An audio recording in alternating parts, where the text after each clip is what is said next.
Girls, what time is it? Adventure time! How about the front of the car? What time is it? Adventure time! Are you excited, James? Yeah. He looks excited to me. The Starlink dish is stowed right here. You can see the corner of it sticking out. There's kind of a cubby there on the side of the back of the Tesla here. We have our canopy across there. There's some camping chairs underneath, and the base for the Starlink dish is under there as well. And some of the kids are going to be sitting back here in these rear-facing seats.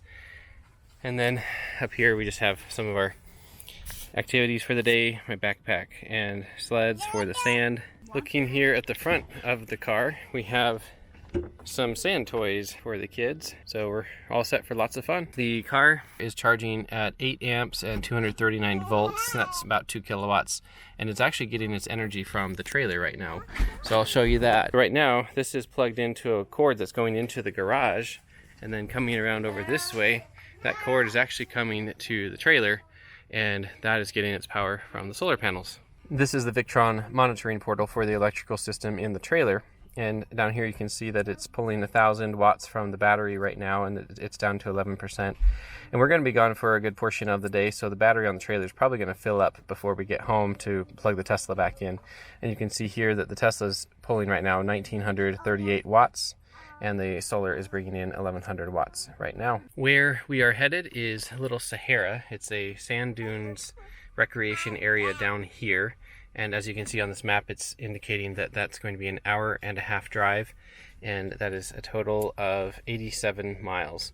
So it's estimated that we'll get there with 55% on the battery, and currently our battery is at 99%, and that's probably where it's going to be when we leave, because it charges very slowly here at the top of the battery. I'm pretty sure we'll be able to do the whole trip, round trip, and not need to charge, but on the way home, we are probably going to come this way over to the Nephi Supercharger if we need it, and then we'll be able to charge there for just enough to get all the way back home. I'm going to do a quick test. I'm going in here to the settings. We'll go to display, and let's go down to energy display, and we'll change it to distance instead of percentage, and it's on rated distance.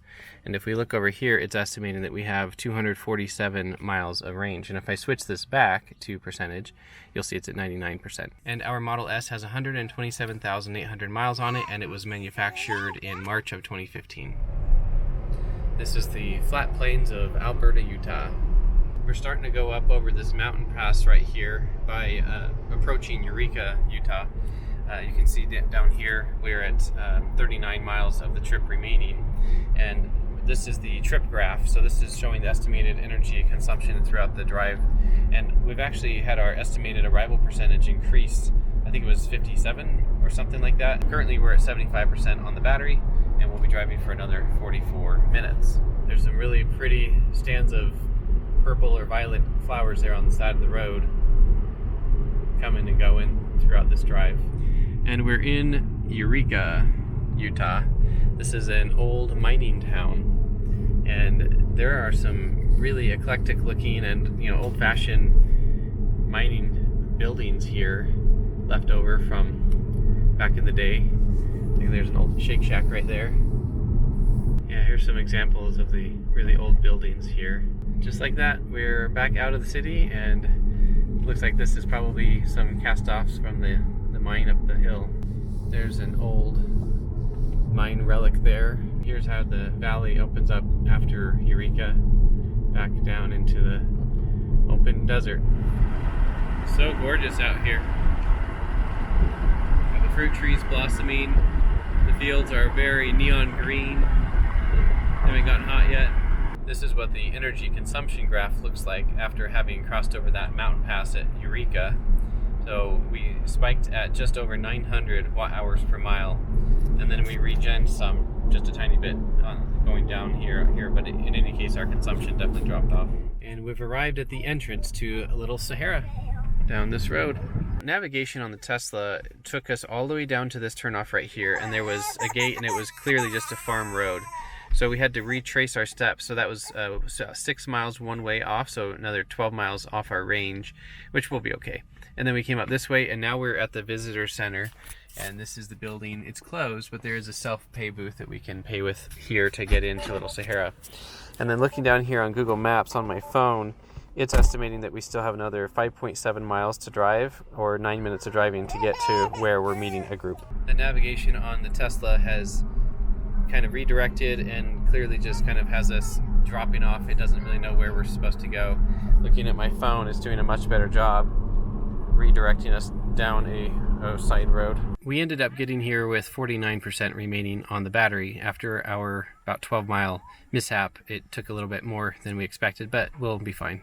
The drive down took 1 hour and 38 minutes to drive 102 miles, which consumed 39.25 kilowatt hours, with an average efficiency of 385 watt hours per mile, or 81.9% efficiency, or a miles per gallon equivalent of 87.6. Well, we've arrived at Little Sahara, and we're at a picnic area here. It's called the Jericho Picnic Site, I believe. And as you can see, there's some picnic tables and pavilions along here, and just a wall of sand, and the kids are having a blast. While we're here, I wanted to test how well the Starlink dish works hooked up to the Tesla out here at Little Sahara. So I've put the dish out right there, and the wires coming here to the car, and then I have the router over there on the floor, and it's plugged into an inverter right here that is plugged into the 12-volt DC power socket of the Tesla. And we're getting 57 down and 19 up. And then also down in here, I have it set to camp mode so that it will keep on this electrical outlet down here. I've routed us back to the Nephi Supercharger from where we are here, and it's estimating that we'll get there at 33% remaining on the battery. And we could actually go all the way there and back and still have 16% remaining. So I am confident that we have plenty of extra energy, that I can, leave the Starlink hooked up, and if I need to, I'll use the air conditioning in here and stuff like that. The car is in camp mode, and so it's still powering the inverter down here, and so it is powering the Starlink dish. And now I've also plugged in my drone battery here that's charging, as well as the controller. So it's just another example of where it's nice to have electricity in places that there isn't any besides what you bring with you. Lucy, what happened? It started raining. Started raining fairly hard. Yeah. Hey, James is having a good time. Hey, Clara, did you get wet? We were jumping through there to wash. Yeah. And Dad, over there on that mountain, I was behind that on the other mountain. Yeah. And I was like walking toward another hill. Yeah. And then it started raining, so I just ran down the hill. And then I went through whole town, that's those trees. Yeah. And that was being deserted. So then I ran through there, and then I came over here. You escaped the rain. Good job. Okay. Why are you apologizing? It's not raining that hard. It's done. Yep. Usually doesn't last long.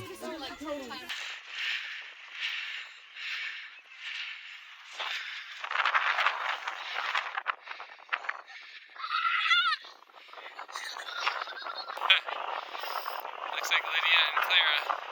Clearly the wind kicked up after the storm, and also the wind was just way stronger up on the dunes than down at the canopies. The effort to climb to the top was worth the views, though. I made it all the way to the top of the highest point near where we're hanging out.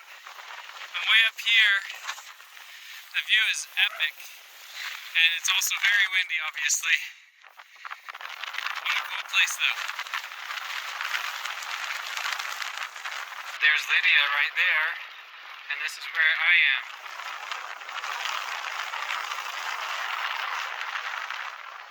Are you having fun?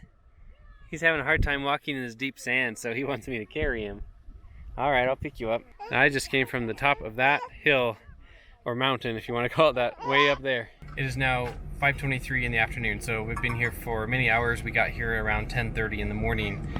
We've had the car in camp mode the whole time, and I've had the climate control on, but mostly just matching the ambient temperature until we put James in here to take a nap, and so that it's been much cooler since then.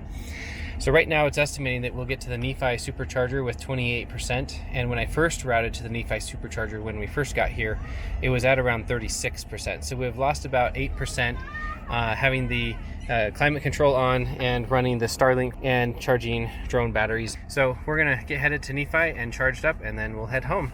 And right now just getting to Nephi will be 6:10 arrival, and it'll take 46 minutes to get there. And right now the battery is at 43% and it's 69 degrees currently. We've arrived at the Nephi Supercharger. Looks like we're getting 70 kilowatts at 23%, which isn't great. So we're gonna head across the street. If you can see it right there, there's a Subway. We're gonna get dinner while it's charging. If we were to drive straight home, then we would arrive there with the negative 10% battery right now. A minute ago it was negative 11% battery. So we clearly don't need to charge a whole lot while we're here, but we're just gonna go ahead and get what energy we get while we're eating dinner, and then we'll head home. It is looking a little dumpy, like, you know, parking lots falling apart and there's all these tall weeds. So this restaurant that the Supercharger is in the parking lot of is clearly out of business. I have heard though that there are new Supercharger stalls being installed over in this direction, and actually I think behind the building. So I'm going to walk around and see what I can see. This is where the cabinets are for the existing Superchargers. So they're trenching along here, and I'm not really sure why. I don't think they would have chargers along here because this is just a driveway, but I'm guessing maybe to run cables. And then over in this direction, oh yeah, they've got some pedestals already set up over here actually, and they've got some new cabinets right there for the Superchargers. So that's going to be nice to have a bunch of new Supercharger stalls here. I just wonder what's going to happen to this building because it's clearly out of business with all these tall weeds growing. It would be wonderful if Tesla bought it and made it into a really cool lounge to hang out in while we're charging. I don't know what they're going to do. Did you girls have lots of fun today? Yes. What was your favorite part about the sand dunes? I don't know. Playing in the sand? Yes. What was your favorite part, Lydia? Playing in the sand. Yeah, that was a fun part. I didn't know what mine was. How about you, James? I don't know what my favorite part is. I like playing in the sand and playing in full town. Playing in the sand? Yeah, and playing in full town. Playing in the whole town? Whole town. They made a place called Whole Town. You made a whole town? No. Like a hole in the ground. Whole town. And people are digging holes in it. Okay. Awesome. All right, we're done eating and we're heading back to the car, and it is showing 40 kilowatt charge rate, and we are currently at 78% on the battery, so we're gonna head home. The entire day of driving was 3 hours and 22 minutes to drive 203 miles at 77.29% efficiency. We used 82.86 kilowatt hours at 408 watt hours per mile on average. In addition to driving, we used 4.37 kilowatt hours for camp mode while at Little Sahara. At the Supercharger, we charged 42 kilowatt hours to the car over 47 minutes, which at 40 cents per kilowatt hour would have cost $16.80 if we didn't have free supercharging. So we ended up getting home with 47% on the battery. Now I'm going to get the car plugged into the trailer and bring its battery down from 100% where it is right now. I now have the car charging at 5 kilowatts. It's pulling 20 amps, as you can see right there. And looking at the trailer, you can see that it's showing that it's pulling 4,679 watts right now, and we've already pulled the trailer's battery down to 98% just in the last minute or so that I've been running this. So you see the solar is up to a minimal amount, and I think that maybe because I had the air conditioning on in the trailer just to use some energy since the battery was full, I think that the air conditioning had actually already pulled the battery down maybe 1% before I plugged in. So in any case, I'm going to let this discharge down to probably about 80%, and then I'll stop it and then restart it tomorrow so that it will be discharging the battery while the solar is also producing tomorrow. This is a graph of the RV's electrical system throughout that day. The spike at the beginning of the day of energy consumption, which is the red bar, is when we discharged the RV's electrical system into the car prior to departing. And so that brought down the battery to 10%. And then it charged throughout the day from solar, and that's what these orange bars are. And I left the inverters on, so that's where this little bit of standby loss is coming from.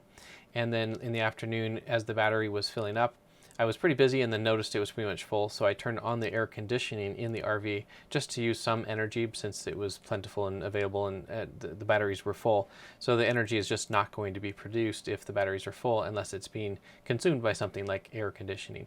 So the batteries were full for, it looks like, several hours across the whole afternoon, and then finally we got home, and that's where I discharged the batteries down to 82% into the Model S. So the consumption for the day was 5.6 kilowatt hours and the solar was 13.2. If we go to the next day, you can see what kind of a normal day looks like in that case, where I discharged it heavily into the car, and then the car was unavailable for a little while, and so that's where the charge went right back up, got as high as 94%, and then I brought it back down heavily that evening, and then probably forgot about it for a little bit, and that's where it got to 14%, which is a little lower than I usually let it be. I usually try to be overnight at around between 30 and 40% in the summer. And so that second day, the consumption was 17.7 kilowatt hours, and the solar production was 14.7 kilowatt hours. I hope this has been useful, seeing how well the Tesla worked for us going to Little Sahara sand dunes today. Just a fun day trip, and I think we maybe could have gone there and back in perfect conditions if we hadn't made any wrong turns, and if we were driving conservatively and just gone there, straight there and back.